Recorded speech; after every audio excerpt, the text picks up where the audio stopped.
UPSC की तैयारी में एनवायरनमेंट एंड इकोलॉजी कितना क्रूशियल सब्जेक्ट है। और अभी अभी जो आईयूसीएन वर्ल्ड कंजर्वेशन कांग्रेस हुई है उससे सवाल बनने के चांसेस बहुत ज़्यादा है। तो आज हम इसी कांग्रेस के जो सबसे इंपॉर्टेंट टेकअवेज हैं उन्हें एग्जाम के पॉइंट ऑफ व्यू से ब्रेक डाउन करेंगे। तो सवाल ये उठता है कि आखिर ये कांग्रेस यूपीएससी एग्जाम के लिए इतनी इंपॉर्टेंट क्यों है। इस पूरे डिस्कशन में हम इसी सवाल का जवाब ढूंढेंगे, क्योंकि सच कहूं तो इसके हर एक पहलू से प्रीलिम्स और मेंस दोनों के लिए ही सवाल निकल कर आते हैं। ओके, तो हमने इसे समझने के लिए 5 सिंपल पार्ट्स में बांटा है। पहले देखेंगे कांग्रेस के की आउटकम्स, फिर भारत का क्या विजन है, उसके बाद आईयूसीएन के जो इंपॉर्टेंट टूल्स हैं उन पर बात करेंगे, फिर देखेंगे कि आईयूसीएन की रिपोर्ट्स में भारत कहां स्टैंड करता है, और आखिर में एक क्विक रिवीजन एग्जाम के लिए। ऑलराइट, तो चलिए शुरू करते हैं सेक्शन 1 से। देखिए, अबू धाबी में जो ये कांग्रेस हुई, इसमें कुछ ऐसे डिसीजंस लिए गए हैं जो आने वाले समय में ग्लोबल एनवायरमेंटल पॉलिसी की डायरेक्शन सेट करेंगे। तो इन्हें जरा बारीकी से समझना जरूरी है। तो सबसे पहले कुछ बेसिक फैक्ट्स जो सीधे सीधे प्रीलिम्स के लिए इंपॉर्टेंट हैं।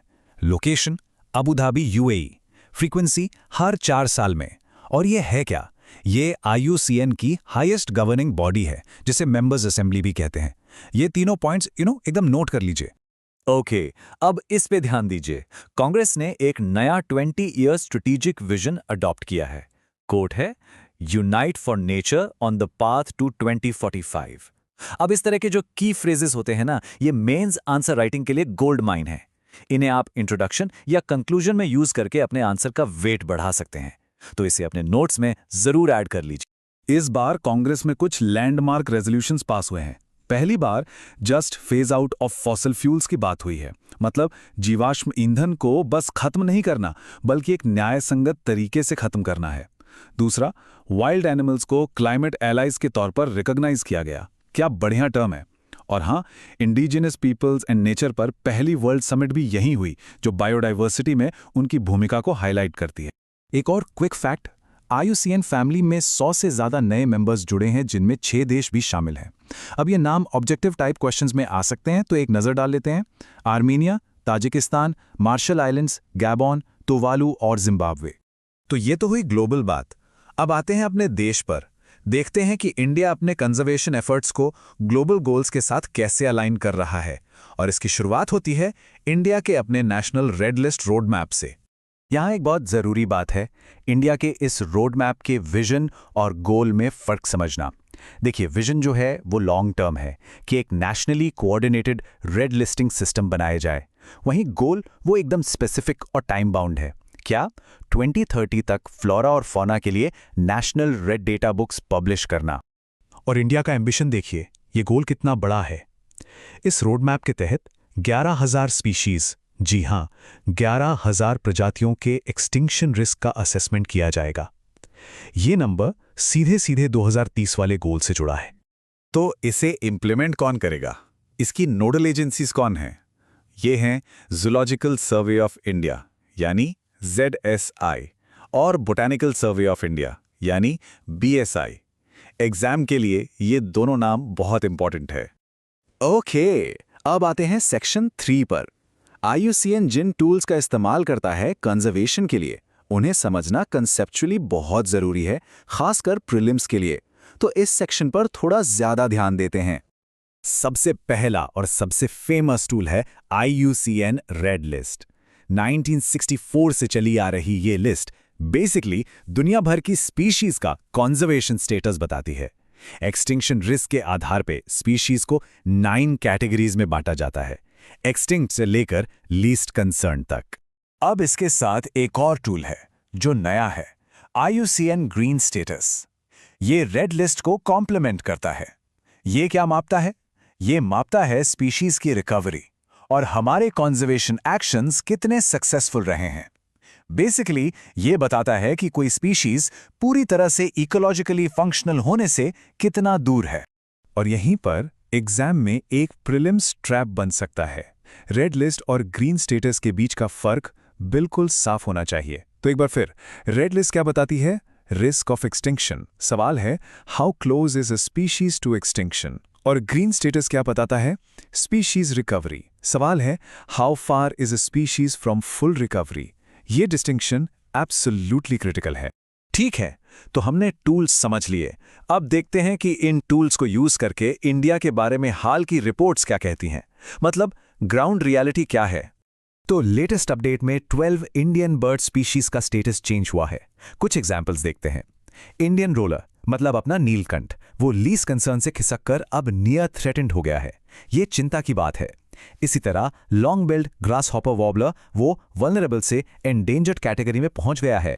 अब एक अच्छी खबर, इंडिया के लिए एक बड़ी अचीवमेंट है। काजीरंगा नेशनल पार्क के डायरेक्टर को पार्क मैनेजमेंट में इनोवेशन के लिए प्रेस्टिजियस केंटन आर मिलर अवार्ड मिला है। और खास बात यह है कि वो ये अवार्ड पाने वाले पहले भारतीय हैं। सो ये करंट अफेयर्स के लिए एक वेरी हाई यील्ड फैक्ट है। आप जरा IUCN वर्ल्ड हेरिटेज आउटलुक 4 की रिपोर्ट देखते हैं। यहां कंचनजंगा नेशनल पार्क का स्टेटस तो गुड है, जो अच्छी बात है। लेकिन इंडिया के 3 और natural world heritage sites Western Ghats, Manas और सुंदरबंस, इनकी रेटिंग सिग्निफिकेंट कंसर्न है। मतलब यहां स्थिति चिंताजनक है और ये इंडिया के लिए एक वेकअप कॉल है। ओके, तो हमने काफी कुछ कवर कर लिया है। अब टाइम है इन सब को कंसोलिडेट करने का। एक क्विक रिवीजन करते हैं उन पॉइंट्स का जो एग्जाम के लिए सबसे ज्यादा जरूरी हैं। All right, let's do a rapid fire revision. Congress 2025 Abu Dhabi हर 4 साल में।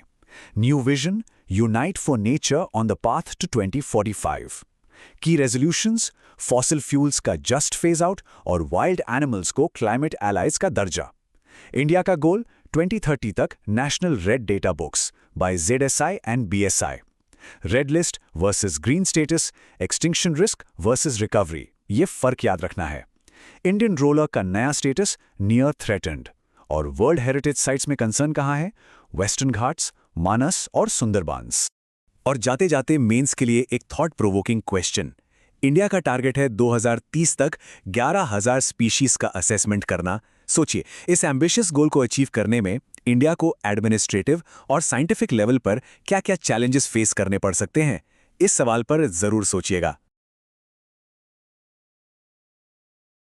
आज हम बात करने वाले हैं international union for conservation of nature यानी IUCN से जुड़े उन सभी जरूरी और हाल के अपडेट्स की जो सीधे सीधे आपकी सिविल सेवा परीक्षा के लिए खास तौर पर प्रीलिम्स और मेंस के लिहाज से बहुत ज्यादा महत्वपूर्ण है। चलिए, इस चर्चा की शुरुआत 2 सीधे सवालों से करते हैं। क्या IUCN का नया ग्रीन स्टेटस पुरानी रेड लिस्ट को रिप्लेस कर रहा है? और दूसरा, भारत का वो कौन सा नेशनल पार्क है जिसे हाल ही में सिग्निफिकेंट कंसर्न या महत्वपूर्ण चिंता वाली कैटेगरी में डाला गया है? अगर जवाब पता है तो बहुत बढ़िया, और अगर नहीं तो अगले कुछ मिनटों में ये कॉन्सेप्ट्स आपके लिए एकदम क्रिस्टल क्लियर हो जाएंगे। तो ये रहा हमारा आज का रोड मैप। सबसे पहले हम IUCN की बेसिक बातें समझेंगे, फिर जो सबसे जरूरी हिस्सा है रेड लिस्ट और नए ग्रीन स्टेटस के बीच का फर्क, उसे डिकोड करेंगे।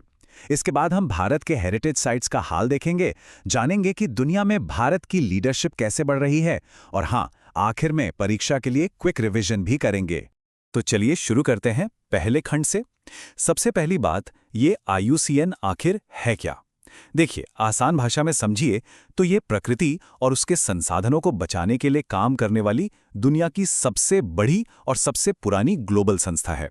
एक तरह से ये हमारे नेचुरल वर्ल्ड की हेल्थ पर सबसे बड़ी अथॉरिटी है। अच्छा, जैसे ही IUCN का नाम आता है ना, सबसे पहले दिमाग में क्या आता है? Red list. बिल्कुल सही। 1964 में शुरू हुई ये लिस्ट दुनिया की सबसे बड़ी इन्वेंट्री है जो हमें बताती है कि कौन सी प्रजाति, कौन सा जानवर या पौधा विलुप्त होने के कितने करीब पहुंच चुका है।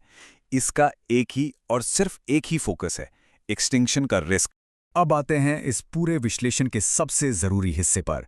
ये वो जगह है जहां से सवाल बनने की संभावना सबसे ज्यादा है। हमें IUCN के 2 मूल्यांकन तरीकों को समझना है। एक तो वो है जिसे हम सब जानते हैं, यानी रेड लिस्ट, और दूसरा है एक नया टूल, ग्रीन स्टेटस। इन दोनों के बीच का फर्क समझना ही सबसे बड़ा खेल है। तो ये है ग्रीन स्टेटस। यहां एक बात गांठ बांध लीजिए, ये रेड लिस्ट की जगह नहीं ले रहा है, उसे रिप्लेस नहीं कर रहा। ये उसका पूरक है, एक कॉम्प्लीमेंट है। देखिए, जहां रेड लिस्ट हमें खतरे का अलार्म देती है, वहीं ग्रीन स्टेटस हमें ये बताता है कि हमारे बचाने के जो प्रयास हैं, जो कंजर्वेशन एफर्ट्स हैं, वो कितने सफल हो रहे हैं। मतलब ये रिकवरी की एक उम्मीद की कहानी बताता है। इस फर्क को समझना ही सबसे जरूरी है, क्योंकि यहीं पर एक क्लासिक प्रीलिम्स ट्रैप बन सकता है। इसे ऐसे याद रखिए, रेड लिस्ट पूछती है कोई प्रजाति विलुप्त होने के कितने करीब है, यानी ये एक नेगेटिव रास्ते को मापती है। वहीं ग्रीन स्टेटस पूछता है कोई प्रजाति पूरी तरह से रिकवर होने के कितने करीब है, यानी ये एक पॉजिटिव रास्ते को मापता है। एक खतरे की घंटी है तो दूसरा सफलता का थर्मोमीटर। ये फर्क दिमाग में बिल्कुल साफ होना चाहिए। चलिए अब कुछ सीधे सीधे फैक्ट्स पर नजर डालते हैं जो हाल ही में अपडेट हुए हैं। भारत के लिहाज से ये बहुत जरूरी हैं। 3 पक्षी, इंडियन रोलर, इंडियन कोर्सर और रफेस्ट टेल्ड लार्क, अब नियर थ्रेटेंड यानी निकट संकटग्रस्त की कैटेगरी में आ गए हैं। और लॉन्ग बिल्ड ग्रास हॉपर वॉर्बलर की स्थिति और गंभीर हो गई है, वो अब एंडेंजर्ड यानी संकटग्रस्त हैं। ये नाम सीधे सीधे पूछे जा सकते हैं। तो ये तो हुई प्रजातियों की बात। अब अपना फोकस शिफ्ट करते हैं प्रजातियों से जगहों पर, यानी हमारे नेचुरल वर्ल्ड हेरिटेज साइट्स पर। IUCN की जो लेटेस्ट रिपोर्ट आई है, उसमें भारत का रिपोर्ट कार्ड कैसा रहा है, आइए जरा देखते हैं। और सच कहूं तो यहां तस्वीर थोड़ी चिंताजनक है। IUCN की latest world heritage outlook report के मुताबिक भारत के 3 बड़े स्थल सिग्निफिकेंट कंसर्न की श्रेणी में हैं। ये हैं वेस्टर्न घाट, मानस नेशनल पार्क और सुंदरबन नेशनल पार्क। और सुंदरबन के लिए तो ये एक तरह का डाउनग्रेड है, क्योंकि इसकी स्थिति पहले गुड विद सम कंसर्न्स थी जो अब और बिगड़ गई है। लेकिन हर तरफ से बुरी खबर नहीं है, एक अच्छी खबर भी है जो हमें उम्मीद देती है, और वो है सिक्किम का कंचनजंगा नेशनल पार्क। इसने अपनी गुड कंजर्वेशन स्टेटस को लगातार बनाए रखा है। ये एक बेहतरीन उदाहरण है कि अगर सही प्रयास किए जाएं तो नतीजे भी अच्छे मिलते हैं। और एक और जबरदस्त खबर, काजीरंगा नेशनल पार्क के डायरेक्टर को बहुत ही प्रतिष्ठित केंटन आर मिलर अवार्ड से सम्मानित किया गया है। और खास बात यह है कि ये अवार्ड पाने वाले वो पहले भारतीय हैं। ये भारत के कंजर्वेशन मैनेजमेंट में हो रहे इनोवेशन को एक बहुत बड़ी ग्लोबल पहचान मिलने जैसा है। पता है, ये जो अवार्ड्स हैं, ये जो सक्सेस स्टोरीज हैं, ये एक बड़ी तस्वीर की तरफ इशारा करती हैं। और वो तस्वीर है ग्लोबल कंजर्वेशन के मंच पर भारत की बढ़ती भूमिका की। हाल में हुई कुछ नियुक्तियां साफ साफ दिखाती हैं कि दुनिया अब भारत की तरफ लीडरशिप के लिए देख रही है। और ये शायद हाल के दिनों की सबसे बड़ी खबर है। भारत के बहुत ही प्रसिद्ध कंजर्वेशनिस्ट विवेक मेनन को IUCN के सबसे महत्वपूर्ण कमीशंस में से एक स्पीसीज सर्वाइवल कमीशन यानी SSC का नया अध्यक्ष चुना गया है। ये एक बहुत बहुत बड़ी उपलब्धि है और भारतीय एक्सपर्टाइज को मिला एक जबरदस्त सम्मान है। और ये पद कितना बड़ा है, इसका अंदाजा आप सिर्फ इस एक नंबर से लगा सकते हैं। विवेक मेनन अब दुनिया भर के 10,500 से भी ज्यादा एक्सपर्ट्स के एक ग्लोबल नेटवर्क को लीड करेंगे। और यही वो नेटवर्क है जो IUCN को सारी साइंटिफिक सलाह देता है, जिसके आधार पर दुनिया भर में कंजर्वेशन की नीतियां बनती हैं। चलिए, अब तक हमने जो कुछ भी डिस्कस किया है उसे परीक्षा के लिए जल्दी से समेट लेते हैं। यह है हमारा क्विक रिवीजन राउंड। जो भी जरूरी पॉइंट्स हैं उन्हें एक बार फिर से देख लेते हैं। तो मुख्य बातें ये हैं, याद रखिए, ग्रीन स्टेटस रिकवरी मापता है, ये रेड लिस्ट का पूरक है। इंडियन रोलर अब निकट संकटग्रस्त है। वेस्टर्न घाट, मानस और सुंदरबन चिंता का विषय है, लेकिन कंचनजंगा की स्थिति अच्छी बनी हुई है। काजीरंगा के डायरेक्टर को केंटन मिलर अवार्ड मिला, जो कि पहले भारतीय हैं। और विवेक मेनन SC के नए अध्यक्ष चुने गए हैं। चाहे तो आप इस स्लाइड का एक स्क्रीनशॉट ले सकते हैं, ये आपके रिवीजन के लिए एक परफेक्ट फ्लैश कार्ड है। और अब जाते जाते मेंस के लिहाज से एक सवाल छोड़ जाता हूं जिस पर सोचना बहुत जरूरी है। देखिए, एक तरफ भारत कंजर्वेशन में ग्लोबल लीडरशिप की भूमिका में आ रहा है, वहीं दूसरी तरफ हमारे खुद के हेरिटेज साइट्स सिग्निफिकेंट कंसर्न में हैं। तो सवाल ये उठता है कि भारत अपने इस बढ़ते हुए वैश्विक कद का इस्तेमाल अपनी घरेलू चुनौतियों को सुलझाने के लिए कैसे कर सकता है। इस पर जरूर सोचेगा। हाल ही में IUCN ने पहली बार शेरों का ग्रीन स्टेटस असेसमेंट जारी किया है। तो चलिए समझते हैं कि ये आखिर है क्या और हमारे एग्जाम के लिए क्यों इतना इम्पोर्टेंट है। ठीक है, तो आज हम क्या क्या कवर करने वाले हैं। सबसे पहले देखेंगे कि IUCN का ये नया ग्रीन स्टेटस असेसमेंट क्या कहता है। फिर प्रीलिम्स का एक फेवरेट टॉपिक, एशियाई और अफ्रीकी शेर में क्या फ़र्क है। इसके बाद हम भारत में किए जा रहे कंजर्वेशन एफर्ट्स पर नजर डालेंगे और जानेंगे कि बर्दाश्त शेरों का नया घर क्यों बन रहा है। और आखिर में सबसे जरूरी, एग्जाम के लिहाज से जो भी की पॉइंट्स हैं उन्हें समेट लेंगे। तो चलिए शुरू करते हैं सबसे ताज़ा अपडेट से। देखिए, IUCN ने पहली बार शेरों का ग्रीन स्टेटस असेसमेंट किया है और ये करंट अफेयर्स के लिहाज से बहुत बहुत इंपॉर्टेंट है। तो आइए देखते हैं कि इस असेसमेंट में क्या निकल कर आया है। तो जो सबसे बड़ी बात सामने आई है वो है ये क्लासिफिकेशन, लार्जली डिप्लीटेड। इसका हिंदी में मतलब है काफी हद तक कम हो चुके। अब ये शब्द हमें क्या बताता है? ये बताता है कि ऐतिहासिक रूप से शेरों का जो दायरा था, जहां जहां वो पाए जाते थे, आज वो उस दायरे के एक बहुत छोटे हिस्से में सिमट कर रह गए हैं। मतलब वो अपनी पुरानी रेंज से काफी हद तक गायब हो चुके हैं। तो इस असेसमेंट की बड़ी बातें क्या हैं? सबसे पहली बात तो यही कि स्टेटस है लार्जली डिप्लीटेड। दूसरी, और ये काफी चिंता की बात है, कि शेर अब नॉर्थ अफ्रीका और साउथ वेस्ट एशिया से पूरी तरह विलुप्त हो चुके हैं, मतलब एक्सटिंक्ट। लेकिन यहाँ एक अच्छी खबर भी है, एक सिल्वर लाइनिंग है। वो ये कि भारत, साउथ अफ्रीका और सेंट्रल अफ्रीका के कुछ हिस्सों में कंजर्वेशन एफर्ट्स कामयाब रहे हैं, और ये वाकई एक उम्मीद जगाता है। तो ये तो हुई ग्लोबल पिक्चर। अब आते हैं एक ऐसे टॉपिक पर जो प्रीलिम्स का आप कह सकते हैं एक एवरग्रीन टॉपिक है। एशियाई और अफ्रीकी शेर में क्या फर्क है? ये सवाल बार बार किसी न किसी रूप में आता है। सवाल बहुत सीधा सा लगता है ना, कि एशियाई और अफ्रीकी शेरों में क्या फ़र्क है। लेकिन यहीं पर अक्सर गलतियां हो जाती हैं, खासकर जब ऑप्शंस बहुत करीब होते हैं। तो चलिए आज इसको एक बार में हमेशा के लिए क्लियर कर लेते हैं। एक एक करके सारे अंतर देखते हैं। देखिए, यहाँ 4 मेन डिफरेंस है। पहला तो हैबिटेट का। एशियाई शेर सिर्फ भारत के गिर में और अफ्रीकी शेर सब सहारन अफ्रीका में। दूसरा है अयाल यानी मेन। एशियाई शेर का मेन थोड़ा छोटा होता है, कान साफ दिखते हैं, जबकि अफ्रीकी शेर का मेन काफी घना होता है। तीसरा, साइज का फर्क है। एशियाई शेर थोड़े छोटे होते हैं। लेकिन जो चौथा पॉइंट है वो सबसे जरूरी है, और यहीं पर सवाल बनता है। ये है पेट के नीचे की त्वचा की एक लंबी सी तह है, जिसे लॉन्गिट्यूडनल बेली फोल्ड कहते हैं। ये सिर्फ और सिर्फ एशियाई शेरों में मिलती है। इस पॉइंट को बिल्कुल दिमाग में बिठा लीजिए। ठीक है, तो हमने शेरों के बारे में जान लिया, उनके बीच का फर्क समझ लिया। अब आते हैं मेंस के पर्सपेक्टिव पर। भारत ने इन शानदार जानवरों को बचाने के लिए आखिर किया क्या है? कौन सी नीतियां हैं, कौन से प्रोजेक्ट्स हैं? ये सब मेंस के आंसर राइटिंग के लिए बहुत जरूरी है। तो भारत की जो स्ट्रैटेजी है उसके 3 मेन पिलर्स हैं। सबसे पहला और सबसे बड़ा है प्रोजेक्ट लॉयन, जिसे 2020 में लॉन्च किया गया था। ये एक होलिस्टिक कंजर्वेशन प्लान है। दूसरा है ग्रेटर गिर कॉन्सेप्ट।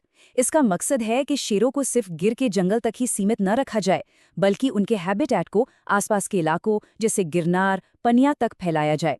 और तीसरा, एक बहुत जरूरी लीगल अपडेट है। 2022 के wild life protection amendment act के बाद अब शेरों को शेड्यूल 4 में रखा गया है। इस पर हम आगे और बात करेंगे।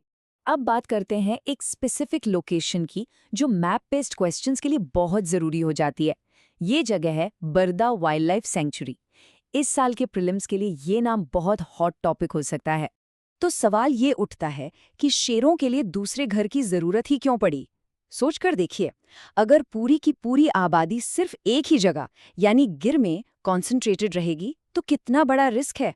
कोई बीमारी फैल जाए, कोई प्राकृतिक आपदा आ जाए तो पूरी स्पीशीज पर खतरा आ सकता है। इसी रिस्क को कम करने के लिए, या कहिए कि डी रिस्क करने के लिए, बरदा को उनके दूसरे घर के तौर पर तैयार किया जा रहा है। तो बरदा के बारे में 3 फैक्ट्स बिल्कुल पक्के कर लीजिए। पहला, ये गुजरात में है। दूसरा, ये पोरबंदर और देवभूमि द्वारका डिस्ट्रिक्ट्स में फैला है। और तीसरा, सबसे इंपॉर्टेंट, इसे एशियाई शेरों का दूसरा घर बनाया जा रहा है। एग्जाम में अक्सर सैंक्चुरी और उसकी लोकेशन को लेकर मैच द फॉलोइंग वाले सवाल आते हैं, तो ये डिटेल्स याद रखनी है। तो आप आते हैं इस सेशन के सबसे क्रूशियल हिस्से पर। हमने जो कुछ भी डिस्कस किया उसे एग्जाम के लिहाज से कैसे इस्तेमाल करना है, प्रीलिम्स में कहाँ पीएच बिछाया जा सकता है, और मेंस के लिए एक अच्छा आंसर स्ट्रक्चर क्या होना चाहिए। चलिए इसे डिकोड करते हैं। प्रीलिम्स ट्रैप नंबर 1, याद है हमने लॉन्जिट्यूडनल बेली फोल्ड की बात की थी? एग्जामिनर यहीं खेल सकता है। स्टेटमेंट आएगा कि ये फोल्ड अफ्रीकी शेरों में भी पाया जाता है या दोनों में पाया जाता है। याद रखना है, ये सिर्फ और सिर्फ एशियाई शेर की पहचान है, अफ्रीकी शेर में नहीं होता। ये एक बहुत कॉमन ट्रैप है। और ये रहा प्रीलिम्स ट्रैप नंबर 2। ये थोड़ा ट्रिकी है क्योंकि ये एक लेटेस्ट अमेंडमेंट से जुड़ा है। 2022 के संशोधन से पहले हम ऐसी स्पीसीज को शेड्यूल 1 में देखते थे, लेकिन अब शेर जैसी साइट्स लिस्टेड स्पीसीज को वाइल्ड लाइफ प्रोटेक्शन एक्ट की शेड्यूल 4 में जगह दी गई है। तो अगर कोई पुराना सोर्स पढ़ रहे हैं या पुराना PYQ देख रहे हैं तो कंफ्यूज नहीं होना है। लेटेस्ट अपडेट है शेड्यूल 4। अब अगर मेंस में लायन कंजर्वेशन पर सवाल आ जाए तो एक शानदार जवाब कैसे लिखें? ये रहा एक सिंपल सा फ्रेमवर्क। अपने इंट्रोडक्शन की शुरुआत करें लेटेस्ट करंट अफेयर्स से, यानी IUCN के लार्जली डिप्लीटेड स्टेटस से। बॉडी के पहले हिस्से में भारत के एफर्ट्स बताइए, प्रोजेक्ट लायन, ग्रेट अगिर कॉन्सेप्ट। दूसरे हिस्से में दूसरे घर की जरूरत क्यों पड़ी और बरदा वाइल्ड लाइफ सैंक्चुरी का रोल क्या है, ये समझाइए। और आखिर में कंक्लूजन में ये लिखिए कि भारत के ये प्रयास कैसे पूरी दुनिया के लिए एक स्पीशीज रिकवरी का बेहतरीन मॉडल बन सकते हैं। एकदम परफेक्ट स्ट्रक्चर। चलिए, जाने से पहले एक फटाफट क्विक रिवीजन हो जाए। 5 बातें जो बिल्कुल नहीं भूलनी है।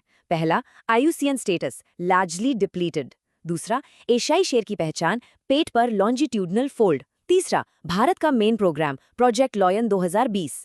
चौथा, शेरों का नया घर बरदा वाइल्ड लाइफ सैंक्चुरी, गुजरात। और पांचवा, नया लीगल स्टेटस शेड्यूल 4 2022 अमेंडमेंट के हिसाब से। ये पांचों पॉइंट्स एकदम टिप्स पर होने चाहिए। और जाते जाते मैं एक सवाल के साथ छोड़ना चाहूंगा। सोचिए, जिस तरह प्रोजेक्ट टाइगर ने बाघों की कहानी बदल दी, क्या प्रोजेक्ट लॉयन की सफलता भी भारत की दूसरी क्रिटिकली इंडेंजर्ड स्पीशीज जैसे कि ग्रेट इंडियन बस्टर्ड या स्नो लेपर्ड को बचाने के लिए एक ब्लूप्रिंट का काम कर सकती है? इस पर विचार जरूर कीजिएगा। तो हाल ही में एक बहुत बड़ी डेवलपमेंट हुई है जो UPSC एग्जाम के लिहाज से बहुत ही इंपॉर्टेंट है।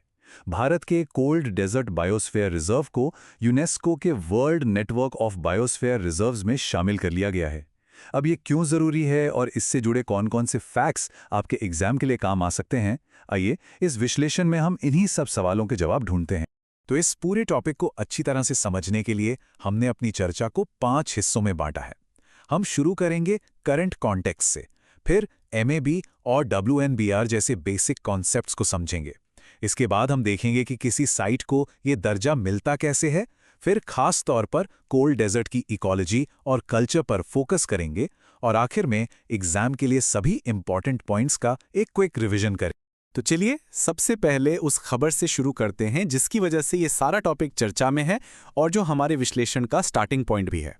देखिए, ये खबर सिर्फ एक करंट अफेयर्स का पॉइंट नहीं है, बल्कि ये हमें यूनेस्को, उसके MAB प्रोग्राम और world network of biosphere reserves जैसी कई इंपॉर्टेंट कॉन्सेप्ट्स को समझने का एक मौका देती है।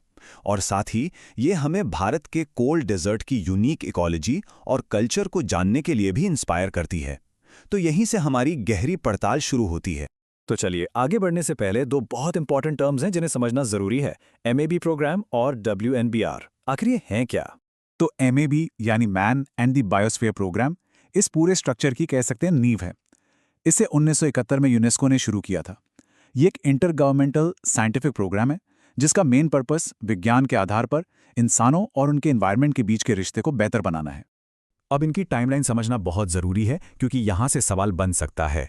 ध्यान दीजिएगा कि पहले 1971 में MAB प्रोग्राम आया और फिर 5 साल बाद 1976 में इसी प्रोग्राम के under world network of biosphere reserves यानी WBNBR बनाया गया।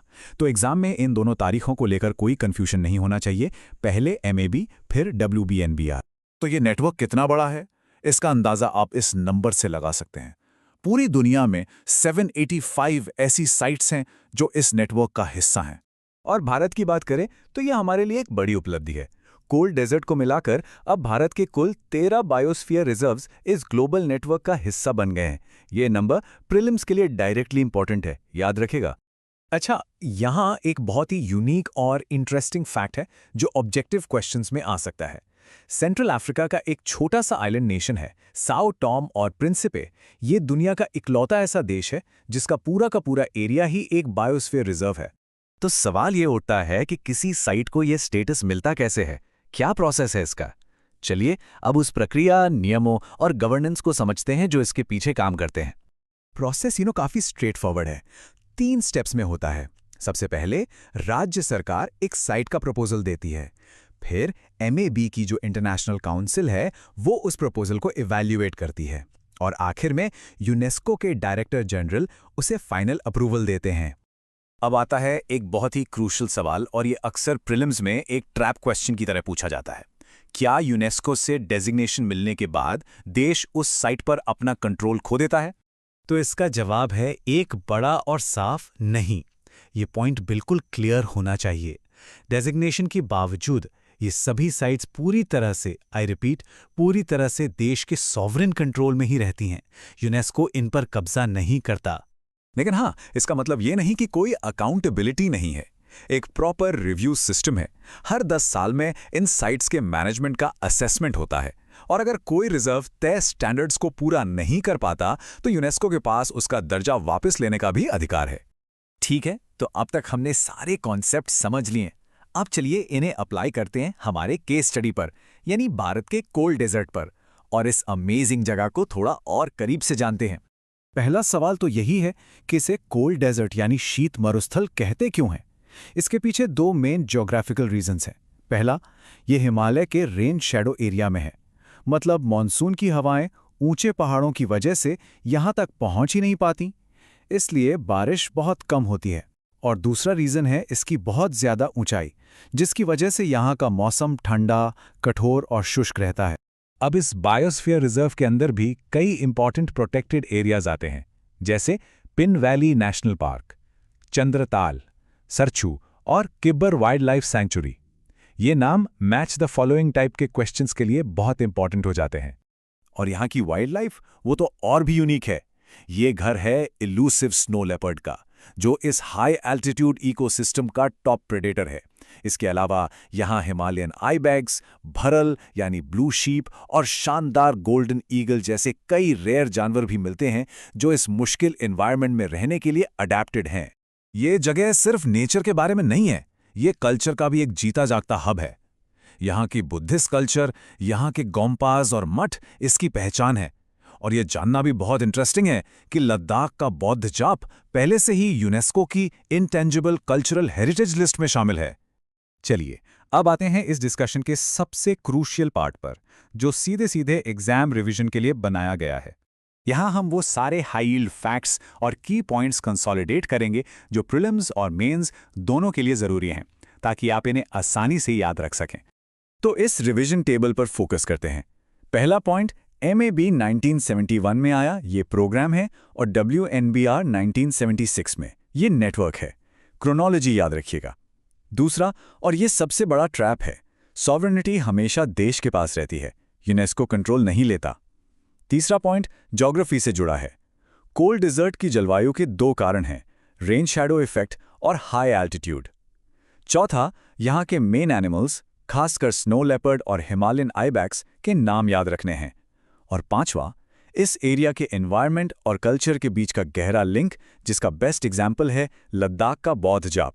ये पॉइंट मेंस के आंसर्स में वैल्यू ऐड कर सकता है। और अब आखिर में एक थॉट प्रोवोकिंग क्वेश्चन, जो आपको मेंस आंसर राइटिंग की प्रैक्टिस में मदद करेगा।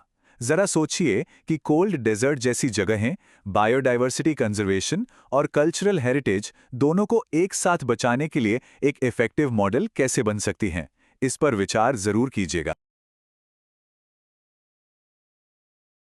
हैं वन्य जीव संरक्षण अधिनियम यानी वाइल्ड लाइफ प्रोटेक्शन एक्ट 1972 की। ये एक ऐसा कानून है जो हाल ही की कुछ घटनाओं की वजह से यूपीएससी उम्मीदवारों के लिए और भी ज्यादा जरूरी हो गया है। तो सवाल यही है कि आखिर एक 50 साल पुराना कानून अचानक से इतना सुर्खियों में क्यों आ गया, खास तौर पे केरला में। चलिए सबसे पहले इसी बात को समझते हैं कि आखिर चल क्या रहा है और क्यों ये आने वाले एग्जाम्स के लिए इतना जरूरी टॉपिक बन गया है। तो बात हो रही है केरल की। देखिए, केरल देश का पहला ऐसा राज्य बन गया है जिसने वाइल्ड लाइफ प्रोटेक्शन एक्ट में संशोधन यानी अमेंडमेंट का प्रस्ताव रखा है, और ये अपने आप में एक नई मिसाल है। तो केरल का प्रस्ताव आखिर है क्या? देखिए, उनका मकसद है वाइल्ड लाइफ प्रोटेक्शन एक्ट 1972 में बदलाव लाना। क्यों? ताकि जो जंगली जानवर इंसानी जिंदगी के लिए खतरा बन जाते हैं, उन्हें मारने की जो प्रक्रिया है उसको आसान बनाया जा सके। ये सीधे सीधे मानव पशु संघर्ष यानी ह्यूमन एनिमल कॉन्फ्लिक्ट के बढ़ते मुद्दे से जुड़ा है, और ये एक बहुत बड़ा कदम है क्योंकि इससे संरक्षण और मानव सुरक्षा के बीच संतुलन को लेकर एक नई राष्ट्रीय बहस शुरू हो सकती है। लेकिन आगे बढ़ने से पहले ये समझना जरूरी है कि आखिर ये एक्ट बनाया ही क्यों गया था, इसका मूल मिशन क्या था। तो इस एक्ट का जो प्राथमिक उद्देश्य है वो बिल्कुल साफ है, जंगली जानवरों, पक्षियों और पौधों को संरक्षण देना, ताकि देश की पारिस्थितिक और पर्यावरणीय सुरक्षा बनी रहे। देखिए, ये सिर्फ जानवरों को बचाने की बात नहीं है, इसका दायरा कहीं बड़ा है। ये हमारे पूरे इकोसिस्टम के संतुलन को बनाए रखने के बारे में है। अब आते हैं एक बहुत ही ज़रूरी अपडेट पर। यह खास तौर पर प्रीलिम्स के लिए बहुत महत्वपूर्ण है। 2022 में एक संशोधन हुआ और उसके बाद जो अनुसूची यानी शेड्यूल सिस्टम है वो बदल गया है। चलिए इस नई संरचना को समझते हैं। तो सबसे बड़ा बदलाव क्या है? अब अनुसूचियों की संख्या हो गई है सिर्फ 4। जी हां, सिर्फ 4। 2022 के संशोधन से पहले 6 अनुसूचियां हुआ करती थीं, जिससे काफी कंफ्यूजन होता था। अब इसे सरल बना दिया गया है। तो ये नए 4 शेड्यूल्स हैं क्या? देखिए, शेड्यूल आई में वो पशु प्रजातियां हैं जिन्हें सबसे ज्यादा यानी उच्चतम संरक्षण मिला है। शेड्यूल 2 में भी पशु प्रजातियां हैं, लेकिन संरक्षण का स्तर शेड्यूल आई से थोड़ा कम है।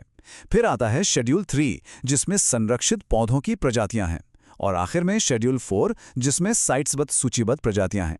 साइट्स यानी convention on international trade in endangered species of wild fauna and flora. ये एक अंतर्राष्ट्रीय समझौता है जो जंगली जानवरों और पौधों के अंतर्राष्ट्रीय व्यापार को रेगुलेट करता है, ताकि उनकी प्रजातियों के अस्तित्व पर कोई खतरा ना हो। अच्छा, इस एक्ट को लागू कौन करता है? इसके लिए कौन सी अथॉरिटीज हैं? चलिए देखते हैं। इस एक्ट के तहत कुछ मुख्य संस्थाएं बनाई गई हैं, जैसे कि राष्ट्रीय वन्यजीव बोर्ड यानी NBWL, हर राज्य के अपने राज्य वन्यजीव बोर्ड, केंद्रीय चिड़ियाघर प्राधिकरण और वन्यजीव अपराध नियंत्रण ब्यूरो। ये सब मिलकर इस कानून को जमीन पर उतारते हैं। और यहाँ एक बहुत ही ज़रूरी फैक्ट है जो एग्जाम में अक्सर पूछा जाता है। जो राष्ट्रीय वन्यजीव बोर्ड है, उसकी अध्यक्षता, उसको चेयर करते हैं खुद देश के प्रधानमंत्री। इससे हम समझ सकते हैं कि वन्यजीव संरक्षण को कितनी अहमियत दी गई है। अब आते हैं एक ऐसे सेक्शन पर जहां एग्जाम्स में अक्सर ट्रैप सेट किया जाता है। वो है शिकार के नियम और उसके अपवाद यानी एक्सेप्शंस। तो जो सामान्य नियम है वो बिल्कुल साफ है। अनुसूची 1, 2, 3 और 4 में जो भी जानवर हैं उनका शिकार करना प्रतिबंधित है, सख्त मना है। लेकिन क्या इस पूरे बैन का कोई अपवाद, कोई एक्सेप्शन भी है? हाँ है। कुछ खास परिस्थितियों में मुख्य वन्यजीव वार्डन शिकार की अनुमति दे सकते हैं, पर ये शर्तें क्या हैं? पहली, अगर कोई जानवर मानव जीवन के लिए खतरनाक हो गया हो। दूसरी, अगर जानवर इस हद तक बीमार या घायल हो कि उसका ठीक होना मुमकिन न हो। और तीसरी, वैज्ञानिक अनुसंधान या प्रबंधन के उद्देश्यों के लिए। ये 3 शर्तें बहुत जरूरी हैं। चलिए, अब एक और ऐसी जगह चलते हैं जो प्रीलिम्स का एक ट्रैप एरिया हो सकता है। ये है जानवरों के स्थानांतरण यानी ट्रांसलोकेशन से जुड़े नियम। यहाँ पर एक बहुत ही छोटा लेकिन जरूरी अंतर है। अगर अनुसूची आई के किसी जानवर को एक जगह से दूसरी जगह ले जाना है तो उसके लिए मंजूरी चाहिए होगी केंद्र सरकार से। लेकिन अगर बाकी किसी जंगली जानवर का ट्रांसलोकेशन करना है तो उसके लिए राज्य सरकार की मंजूरी काफी है। केंद्र और राज्य सरकार की शक्तियों का यह विभाजन अक्सर कंफ्यूजन पैदा करता है। इसे ध्यान में रखना बहुत जरूरी है। अनुसूची आई मतलब केंद्र सरकार। तो चलिए, अब तक हमने जो भी डिस्कस किया है उसके सबसे जरूरी पॉइंट्स को एक बार जल्दी से रिवाइज कर लेते हैं। ये है एग्जाम के लिए एक हाई हील्ड समरी। तो जो बातें जरूर याद रखनी हैं वो क्या हैं? पहली, WPA में अब 4 अनुसूचियां हैं 2022 संशोधन के बाद। दूसरी, राष्ट्रीय वन्यजीव बोर्ड के अध्यक्ष प्रधानमंत्री होते हैं। तीसरी, मुख्य वन्यजीव वार्डन खास शर्तों पर, जैसे मानव जीवन को खतरा होने पर शिकार की अनुमति दे सकते हैं। चौथी, अनुसूची आई के जानवरों के स्थानांतरण के लिए केंद्र सरकार की मंजूरी जरूरी है। पांचवी, बाकी जानवरों के लिए राज्य सरकार की मंजूरी। और आखिर में, केरल पहला राज्य है जिसने मानव पशु संघर्ष के लिए एक्ट में संशोधन का प्रस्ताव रखा है। ये सारे पॉइंट सीधे सीधे सवाल बन सकते हैं और इस चर्चा के अंत में एक बड़ा सवाल छोड़ जाते हैं। जैसे जैसे भारत की आबादी और विकास की जरूरतें बढ़ रही हैं, तो हमारे कानून वन्यजीव संरक्षण और मानव जीवन की सुरक्षा, इन दोनों जरूरतों के बीच एक सही संतुलन कैसे बना सकते हैं, इस पर सोचना बहुत जरूरी है, क्योंकि इसी में संरक्षण कानून का भविष्य छिपा है। अपडेट है। नेशनल बायोडायवर्सिटी अथॉरिटी ने 2025 के लिए नए बायोडायवर्सिटी रेगुलेशंस जारी किए हैं और यकीन मानिए ये आपके एग्जाम के लिए एक गेम चेंजर हो सकते हैं। तो चलिए आज इन्हीं नियमों की गहराई में उतरते हैं और समझते हैं कि ये आखिर इतने महत्वपूर्ण क्यों हैं। ठीक है, तो हमारा रोड मैप क्या होने वाला है? सबसे पहले हम देखेंगे कि ये नए नियम हैं क्या, फिर इनमें जो खास बदलाव हुए हैं उन्हें समझेंगे। इसके बाद ABS का जो बेसिक कॉन्सेप्ट है उसे जानेंगे। फिर देखेंगे कि ग्लोबल और इंडियन फ्रेमवर्क क्या कहता है, ये सब लागू कैसे होता है वो समझेंगे, और आखिर में प्रीलिम्स के लिए एक क्विक रिवीजन करेंगे। तो चलिए शुरू करते हैं। तो सबसे पहला सवाल, ये टॉपिक अचानक चर्चा में क्यों आ गया? बात ये है कि नेशनल बायोडाइवर्सिटी अथॉरिटी ने 2014 के जो पुराने दिशा निर्देश थे उन्हें हटाकर अब नए biological diversity access and benefit sharing regulation 2025 जारी कर दिए हैं। तो इन नए नियमों का मकसद क्या है? देखिए, इसका जो मूल उद्देश्य है ना, वो बहुत सीधा और दमदार है। इसका मतलब है कि भारत के जो भी बायोलॉजिकल रिसोर्सेज हैं या उनसे जुड़ी जो पारंपरिक जानकारी है, अगर कोई उसका इस्तेमाल करके फायदा कमाता है तो उस फायदे को फेयर तरीके से बांटा जाना चाहिए। ये सब कुछ फेयरनेस और इक्विटी के बारे में है। चलिए अब आते हैं सबसे जरूरी हिस्से पर, वो हिस्सा जिसका सबको इंतजार रहता है। एग्जाम के लिहाज से क्या बदला है? आइए जरा एक एक करके उन बड़े बदलावों को डिकोड करते हैं जिन पर हमें खास ध्यान देना है। ये एक बहुत ही बड़ा बदलाव है। पहली बार डिजिटल सीक्वेंस इंफॉर्मेशन यानी DSI को बेनिफिट शेयरिंग के दायरे में शामिल किया गया है। इसका मतलब ये है कि अब सिर्फ फिजिकल रिसोर्स जैसे कोई पौधा ही नहीं, बल्कि उसका जो डिजिटल डेटा है, जैसे कि उसका DNA सीक्वेंस, उससे होने वाले फायदों को भी शेयर करना होगा। ये भविष्य की तरफ एक बहुत बड़ा कदम है। अब इस स्लाइड पर खास ध्यान दीजिए। ये हमें बेनिफिट शेयरिंग के नए स्लैब्स दिखाती हैं जो कंपनी के टर्नओवर पर आधारित है। ये एग्जाम के लिए बहुत जरूरी है क्योंकि यहाँ से सीधा सवाल बन सकता है, जैसे कि 5 करोड़ तक के टर्नओवर पर कोई शेयरिंग नहीं है, लेकिन 250 करोड़ से ऊपर के टर्नओवर पर 0.6% की शेयरिंग होगी। इन आंकड़ों को याद रखना बहुत जरूरी है। अब इस नंबर पर गौर कीजिए, 5%। ये बहुत महत्वपूर्ण है। लाल चंदन या अगरवुड जैसे जो हाई वैल्यू बायोलॉजिकल रिसोर्सेज हैं, उनके लिए कम से कम 5% का बेनिफिट शेयर करना अब जरूरी होगा। ये एक ऐसा फैक्ट है जो सीधे प्रीलिम्स में पूछा जा सकता है, तो इसे नोट कर लीजिए। और यहाँ एक और जरूरी आंकड़ा है, 1%। अगर कोई कंपनी किसी बायोलॉजिकल रिसोर्स से जुड़े IPR यानी इंटेलेक्चुअल प्रॉपर्टी राइट्स का कमर्शलाइजेशन करती है, तो उसे अपनी सालाना बिक्री का 1% शेयर करना होगा। इससे ये सुनिश्चित होता है कि पारंपरिक ज्ञान का भी सम्मान हो और उससे जुड़े समुदायों को भी लाभ मिले। अच्छा, अब यहाँ पे थोड़ा सावधान हो जाइए। ये एक क्लासिक प्रीलिम्स ट्रैप है। नियम कहता है कि किसी भी बायोलॉजिकल रिसोर्स के इस्तेमाल से पहले प्रायर इन्फॉर्म्ड कंसेंट यानी पिक लेना अनिवार्य है। लेकिन इसमें एक बहुत बड़ा अपवाद है। ये नियम उन औषधीय पौधों पर लागू नहीं होता जिनकी खेती की जाती है। यही वो छोटा सा पॉइंट है जो आपको एग्जाम में दूसरों से आगे कर सकता है। ठीक है, तो इतने सारे नियमों के बाद चलिए एक कदम पीछे जाते हैं और इसके मूल कॉन्सेप्ट को मजबूत करते हैं, एक्सेस एंड बेनिफिट शेयरिंग यानी ABS। आखिर ये है क्या? तो ABS असल में है क्या? ये एक बहुत ही सरल सिद्धांत पर आधारित है कि जेनेटिक रिसोर्सेज तक पहुंच कैसे मिलेगी और उनके इस्तेमाल से जो भी फायदे होंगे उन्हें यूजर्स और प्रोवाइडर्स के बीच कैसे बांटा जाएगा। ये सुनिश्चित करता है कि जिन समुदायों के पास सदियों से ये ज्ञान और संसाधन है, उन्हें उनका उचित हक मिले। तो अब सवाल ये उठता है कि इस पूरी वैश्विक तस्वीर में भारत कहाँ खड़ा है? चलिए देखते हैं कि हमारे कानून इंटरनेशनल फ्रेमवर्क के साथ कैसे जुड़े हुए हैं और कहाँ हम दुनिया से एक कदम आगे हैं। ये टाइमलाइन देखिए, ये कहानी को बड़े अच्छे से बयां करती है। 2002 में बॉर्न गाइडलाइंस आईं जो वॉलंटरी थीं। उसी साल भारत ने अपना बायोलॉजिकल डाइवर्सिटी एक्ट बना लिया। फिर 2010 में नगोया प्रोटोकॉल आया जो कानूनी तौर पर बाध्यकारी था, और अब 2025 में भारत ने अपने नियमों को और मजबूत किया है। और यहाँ एक और बहुत ही जरूरी प्रीलिम्स ट्रैप है जिस पर अक्सर लोग ध्यान नहीं देते। नागोया प्रोटोकॉल सिर्फ जेनेटिक रिसोर्सेज को कवर करता है, जबकि भारत का जो बायोलॉजिकल डाइवर्सिटी एक्ट है वो सभी बायोलॉजिकल रिसोर्सेज को कवर करता है। इसका मतलब है कि हमारे कानून का दायरा ज्यादा व्यापक है। ये एक बहुत बारीक अंतर है पर बहुत महत्वपूर्ण। चलिए, थ्योरी तो बहुत हो गई, अब देखते हैं कि ये सब जमीनी हकीकत में कैसे काम करता है। ये जो स्ट्रक्चर है, ये आपके मेंस के जवाब के लिए भी एक बहुत अच्छा फ्रेमवर्क बन सकता है। भारत ने इसे लागू करने के लिए एक 3 स्तरीय ढांचा यानी 3 टियर स्ट्रक्चर बनाया है। सबसे ऊपर नेशनल लेवल पर है नेशनल बायोडाइवर्सिटी अथॉरिटी, NBA। फिर स्टेट लेवल पर है स्टेट बायोडाइवर्सिटी बोर्ड्स, SBBs।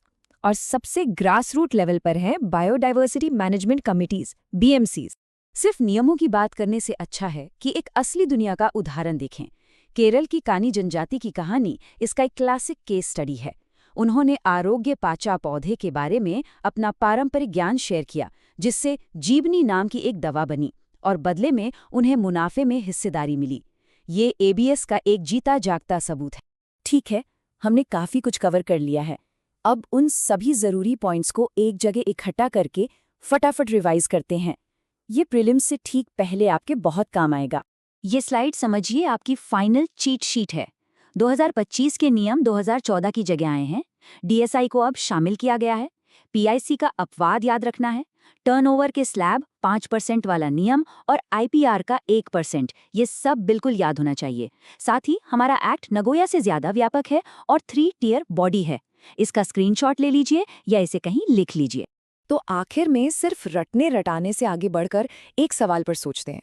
ये नियम और कानून तो अपनी जगह है, पर असल सवाल ये है कि हम जमीनी स्तर पर स्थानीय समुदायों को बायोडाइवर्सिटी के असली संरक्षक के तौर पर मजबूत कैसे कर सकते हैं।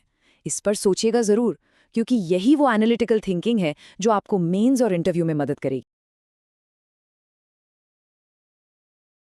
वन्यजीव आवासों का एकीकरण विकास यानी IDWH स्कीम, हाल ही में 2 नई प्रजातियों को इसमें शामिल करने की बात हुई है और इसी वजह से ये टॉपिक प्रीलिम्स और मेंस दोनों के लिए बहुत ज्यादा जरूरी हो गया है। तो चलिए इस योजना की पूरी पड़ताल करते हैं। अच्छा, तो इस टॉपिक को पूरी तरह से समझने के लिए हम एक स्ट्रक्चर्ड तरीके से आगे बढ़ेंगे। शुरुआत करेंगे हाल के अपडेट से, फिर IWI योजना की गहराई में उतरेंगे, इसके मेन कंपोनेंट्स को समझेंगे और फिर सबसे जरूरी हिस्से पर आएंगे, वो संभावित सवाल जहां UPSC आपको फंसा सकता है, और आखिर में एक क्विक रिवीजन कार्ड से सब कुछ समेट लेंगे। तो सबसे पहला सवाल तो यही उठता है कि भाई हम आज इस स्कीम पर बात कर ही क्यों रहे हैं। देखिए, UPSC अक्सर उन्हीं योजनाओं से सवाल पूछता है जो किसी न किसी वजह से न्यूज़ में रही हों। तो सवाल ये है कि आखिर ये घड़ियाल और स्लॉथ बेयर अचानक से सुर्खियों में क्यों आ गए। वाइल्ड लाइफ कंजर्वेशन के लिहाज से ऐसा क्या हुआ है कि ये दोनों प्रजातियां इतनी महत्वपूर्ण हो गई हैं? और इसका जवाब है ये हालिया सिफारिश। इन दोनों प्रजातियों को स्पीसीज रिकवरी प्रोग्राम में शामिल करने की बात चल रही है, और यही वो कनेक्शन है जो इन प्रजातियों को सीधे सीधे IDWH स्कीम से जुड़ता है। और यहीं से हमारे आज के विश्लेषण की शुरुआत होती है। अब जब हमें ये पता चल गया है कि ये खबर इतनी ज़रूरी क्यों है, तो चलिए एक स्टेप पीछे जाते हैं और उस बड़ी पिक्चर को समझते हैं जिसके तहत ये सब हो रहा है। आखिर ये IDWH स्कीम है क्या भला? देखिए, किसी भी सरकारी स्कीम के लिए ना ये 3 चीज़ें एकदम रट लेनी चाहिए। पहले, नोडल मिनिस्ट्री कौन है, यहाँ ये EFCC है। दूसरी, स्कीम का टाइप क्या है, ये एक सेंट्रली स्पॉन्सर्ड स्कीम है, मतलब इसमें सेंटर और स्टेट दोनों पैसा लगाते हैं।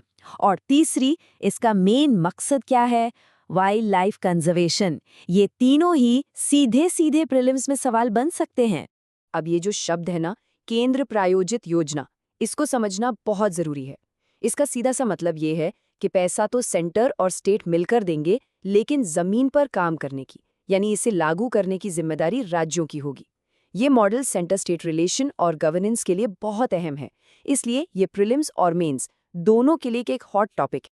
तो IDWH को एक बहुत बड़े पेड़ की तरह समझिए। अब हम इसकी जो सबसे मजबूत टहनियां हैं उनको देखने जा रहे हैं, मतलब इसके मेन कंपोनेंट्स क्या हैं जिनसे मिलकर ये पूरी स्कीम बनी है। तो जैसा कि आप देख सकते हैं, CSIDWH एक अम्ब्रेला स्कीम है। अम्ब्रेला स्कीम का मतलब है कि इसने कुछ बहुत बड़ी पहले से चल रही स्कीम्स को अपने अंदर समेट लिया है। वन्यजीव आवासों का विकास, भारत का गौरव प्रोजेक्ट टाइगर और प्रोजेक्ट एलिफेंट, ये तीनों अब इसी एक बड़ी स्कीम के तहत काम करते हैं।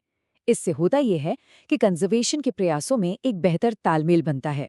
चलिए अब घूमकर वापस उसी पॉइंट पर आते हैं जहां से हमने बात शुरू की थी, स्पीसीज रिकवरी प्रोग्राम। याद है ना वो घड़ियाल और स्लॉथ बेयर वाली खबर? वो यहीं से जुड़ी है, जो कि IDWH स्कीम का एक बहुत ही क्रिटिकल हिस्सा है। इस प्रोग्राम का मकसद एकदम साफ है, उन प्रजातियों पर फोकस करना जो विलुप्त होने की कगार पर हैं।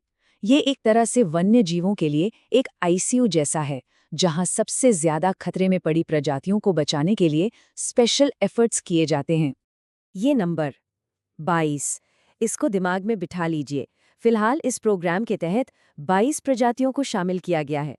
यूपीएससी को फैक्ट्स और नंबर्स से बहुत प्यार है और ये एक सीधा सा सवाल बन सकता है। और इस लिस्ट में देखिए कितने बड़े-बड़े नाम शामिल हैं। ऊंचे पहाड़ों का राजा स्नो लेपर्ड, गुजरात की शान एशियाटिक लायन, राजस्थान का ग्रेट इंडियन बस्टर्ड और हमारी पवित्र गंगा नदी की डॉल्फिन। अच्छा, अब आते हैं सबसे इम्पॉर्टेंट हिस्से पर, वो जगहें जहां यूपीएससी आपको फंसाने की कोशिश कर सकता है। इन प्रीलिम्स ट्रैप्स पर बहुत ध्यान देना है। ये एक क्लासिक ट्रैप है। यूपीएससी क्या करेगा, एक स्टेटमेंट देगा कि आईडीडब्ल्यूएच योजना के तहत वित्तीय सहायता सिर्फ नेशनल पार्क और वाइल्ड लाइफ सेंचुरी जैसे प्रोटेक्टेड एरियाज के लिए है, और ये स्टेटमेंट हो जाएगा गलत। जैसा कि आप देख सकते हैं, ये स्कीम प्रोटेक्टेड एरिया के अंदर और बाहर दोनों जगह वाइल्ड लाइफ को बचाने के लिए मदद देती है। एक और कंफ्यूजन जो अक्सर होता है कि क्या प्रोजेक्ट टाइगर अब भी एक अलग स्कीम है? तो याद रखिए, अब इस नए फ्रेमवर्क में प्रोजेक्ट टाइगर आईडीडब्ल्यूएच का ही एक हिस्सा है, एक कंपोनेंट है, अलग स्कीम नहीं। चलिए, अब तक जो कुछ भी पढ़ा उसे फटाफट एक सिंगल स्लाइड में रिवाइज कर लेते हैं। ये है आपका रैपिड रिवीजन कार्ड, खासतौर पर एग्जाम से ठीक पहले के लिए। तो जल्दी से दोहराते हैं, मिनिस्ट्री कौन सी? MoFECC। स्कीम कैसी? Centrally sponsored. 3 component, wild life habitat, project tiger, project elephant. Financial मदद कहाँ? प्रोटेक्टेड एरिया के अंदर और बाहर दोनों जगह। रिकवरी प्रोग्राम में कितनी प्रजातियां? कुल 22, जो कि गंभीर रूप से संकटग्रस्त हैं। और लेटेस्ट न्यूज़, घड़ियाल और स्लॉथ बेयर को शामिल करने की सिफारिश हुई है। चाहें तो इसके स्क्रीनशॉट ले सकते हैं। और जाते जाते एक सवाल मैं आपके लिए छोड़कर जा रहा हूं, जो आपकी मेंस की तैयारी में मदद करेगा। जरा सोचिए कि जब केंद्र और राज्य मिलकर किसी स्कीम में पैसा लगाते हैं, तो पर्यावरण को बचाने में उनके आपसी तालमेल पर इसका क्या असर पड़ता है? ये सवाल आपको गवर्नेंस और फेडरलिज्म जैसे बड़े मुद्दों से जोड़ता है। इस पर जरूर सोचिएगा। धन्यवाद। करते हैं प्रोजेक्ट चीता। सिविल सेवा परीक्षा के लिहाज से ये एक बेहद अहम विषय है। देखिए, ये सिर्फ एक कंजर्वेशन इनिशिएटिव नहीं है, बल्कि ये इंटरनेशनल कोऑपरेशन, इकोलॉजिकल बैलेंस और भारत की वाइल्ड लाइफ हेरिटेज के भविष्य का प्रतीक है। तो आइए इसके हर पहलू को एग्जाम के पॉइंट ऑफ व्यू से समझते हैं। तो आज हम क्या-क्या कवर करने वाले हैं? सबसे पहले हम प्रोजेक्ट चीता की बिल्कुल बेसिक बातें समझेंगे। फिर इसकी एडमिनिस्ट्रेटिव मशीनरी, मतलब कौन-कौन सी संस्थाएं इसमें शामिल हैं, उस पर नजर डालेंगे। इसके बाद हम अफ्रीकन और एशियाटिक चीतास के बीच का फर्क जानेंगे। ये एक ऐसा एरिया है जहां से अक्सर सवाल बनते हैं। फिर हम उनके नए घर गांधी सागर चलेंगे, प्रोजेक्ट के पीछे की क्यों को समझेंगे और आखिर में एग्जाम के लिए सारे इंपॉर्टेंट फैक्ट्स का एक क्विक रिवीजन करेंगे। ठीक है, तो चलिए शुरू करते हैं। हमारा पहला सेक्शन है प्रोजेक्ट चीता की मूल बातें, और इसका सबटाइटल ही देखिए, कितना बड़ा क्लेम है। ये दुनिया का पहला अंतर्महाद्वीपीय मतलब इंटरकॉन्टिनेंटल बड़े मांसाहारी जानवर का ट्रांसलोकेशन प्रोजेक्ट है। ये अपने आप में एक बहुत बड़ी बात है। तो ये टॉपिक आजकल इतना चर्चा में क्यों है? वेल, इसकी वजह है हाल ही में भारत और बोत्सवाना के बीच हुआ एक समझौता, जिसमें 8 और चीतों को भारत लाने की बात कही गई है। इससे ये पता चलता है कि ये कोई वन टाइम इवेंट नहीं है, बल्कि एक कंटिन्यूअस और इवॉल्विंग इनिशिएटिव है, जो इसे करंट अफेयर्स के लिए और भी जरूरी बना देता है। चलिए अब जरा इसके एडमिनिस्ट्रेटिव डिटेल्स पर नजर डालते हैं। मतलब इस प्रोजेक्ट का पूरा ढांचा क्या है। ये सेक्शन प्रीलिम्स के लिए बहुत बहुत इंपॉर्टेंट है, क्योंकि यहां से एजेंसीज और टाइमलाइन पर सीधे सवाल पूछे जा सकते हैं। अब ये टाइमलाइन देखिए, ये अपने आप में एक कहानी कहती है। सोचिए, 1952 में चीता को भारत में ऑफिशियली एक्सटिंक्ट मतलब विलुप्त घोषित कर दिया गया, और ठीक 70 साल बाद 2022 में ये एम्बिशियस प्रोजेक्ट लॉन्च होता है। 2023 में इसकी निगरानी के लिए एक स्टीयरिंग कमेटी बनाई गई और दिसंबर 2025 तक कुनु नेशनल पार्क में 30 चीतों की आबादी का टारगेट रखा गया है। 1952 से 2025 तक का ये सफर, इन तारीखों को याद रखना बहुत जरूरी है। तो सवाल उठता है कि इस पूरे प्रोजेक्ट को चला कौन रहा है। देखिए, ये प्रोजेक्ट टाइगर एंड एलिफेंट के अंडर आता है, जिसका नाम 2023-24 में बदला गया था। इसकी इंप्लीमेंटिंग एजेंसी है नेशनल टाइगर कंजर्वेशन अथॉरिटी यानी NTCA। टेक्निकल सपोर्ट दे रहा है wild life institute of India WII, और जैसा हमने पिछली स्लाइड में देखा, मॉनिटरिंग के लिए 2023 में चीता प्रोजेक्ट स्टीयरिंग कमेटी बनाई गई। ये चारों पॉइंट्स सीधे सीधे प्रीलिम्स के सवाल बन सकते हैं। अच्छा, अब एक ऐसे टॉपिक पर आते हैं जिसमें अक्सर लोगों को कंफ्यूजन होता है। अफ्रीकन चीता और एशियाटिक चीता में आखिर फर्क क्या है? प्रीलिम्स में सही ऑप्शन चुनने के लिए इन दोनों के बीच के अंतर को समझना बहुत जरूरी है। जरा इस टेबल पर ध्यान दीजिए। सबसे पहले हैबिटेट। एशियाटिक चीता अब सिर्फ ईरान के सूखे इलाकों में मिलता है और इसका IUCN स्टेटस है क्रिटिकली एंडेंजर्ड यानी CR। वहीं अफ्रीकन चीता पूरे अफ्रीका के ग्रासलैंड्स में मिलता है। सबसे बड़ी आबादी नमीबिया में है और इसका स्टेटस है वल्नरेबल यानी VU। तो ये CR वर्सेस VU का फर्क बहुत जरूरी है। साइट्स में दोनों अपेंडिक्स 1 में है, लेकिन हमारे वाइल्ड लाइफ प्रोटेक्शन एक्ट 1972 के शेड्यूल 1 में सिर्फ एशियाटिक चीता लिस्टेड है। और अब एक बोनस फैक्ट जो प्रीलिम्स में एक ट्रैप की तरह काम कर सकता है। क्या आप जानते हैं कि शेर और बाघ की तरह चीता दहाड़ नहीं सकता? जी हां, इट डज नॉट रोर। ये एक छोटा सा बायोलॉजिकल फैक्ट है, लेकिन एग्जाम में 1 नंबर का फर्क पैदा कर सकता है। ठीक है, तो चीते भारत आ गए, पर उनका नया घर कैसा है? कूनो नेशनल पार्क के अलावा चलिए अब उनके दूसरे घर Gandhi Sagar wild life sanctuary पर फोकस करते हैं और इसकी भौगोलिक और पारिस्थितिक विशेषताओं को जानते हैं। तो ये सैंक्चुरी है कहाँ? ये है पूर्वी मध्य प्रदेश के निमाड़ रीजन में। यहाँ के जंगल काठियावाड़ गिर ड्राई डिसिडुअस टाइप के हैं। पानी का मेन सोर्स है चंबल नदी। इसका एक हिस्टोरिकल कनेक्शन भी है। ये फेमस चतुर्भुज नाला रॉक शेल्टर्स का हिस्सा है और यहाँ ढोल, चिंकारा, तेंदुआ और मगरमच्छ जैसे दूसरे इंपॉर्टेंट जानवर भी पाए जाते हैं। अच्छा, पिछली स्लाइड से कनेक्ट करते हुए एक सवाल। ये चतुर्भुज नाला रॉक शेल्टर्स किस चीज के लिए फेमस हैं? जरा सोचिए। ये एक बढ़िया एग्जाम्पल है कि कैसे एनवायरनमेंट और आर्ट एंड कल्चर आपस में जुड़ जाते हैं। अभी तक हमने बात की क्या और कैसे की। अब आते हैं सबसे जरूरी सवाल पर, क्यों? मेंस के पर्सपेक्टिव से इस प्रोजेक्ट के ऑब्जेक्टिव्स और इसकी सिग्निफिकेंस को समझना बहुत जरूरी है। यहीं से आपका एनालिटिकल आंसर बनेगा। इस प्रोजेक्ट के आप कह सकते हैं 3 मेन पिलर्स हैं जिन्हें आप मेंस के आंसर में आसानी से इस्तेमाल कर सकते हैं। पहला, भारत में चीतों की एक वायबल पॉपुलेशन स्थापित करना। दूसरा, चीता को एक फ्लैगशिप स्पीशीज बनाकर ओपन फॉरेस्ट और सवाना इकोसिस्टम्स को रिस्टोर करना। और तीसरा, इको टूरिज्म के जरिए लोकल लाइवलीहुड को बढ़ावा देना। और यहीं पर एक बहुत इंपॉर्टेंट इकोलॉजिकल कॉन्सेप्ट आता है, फ्लैगशिप एंड अम्ब्रेला स्पीशीज।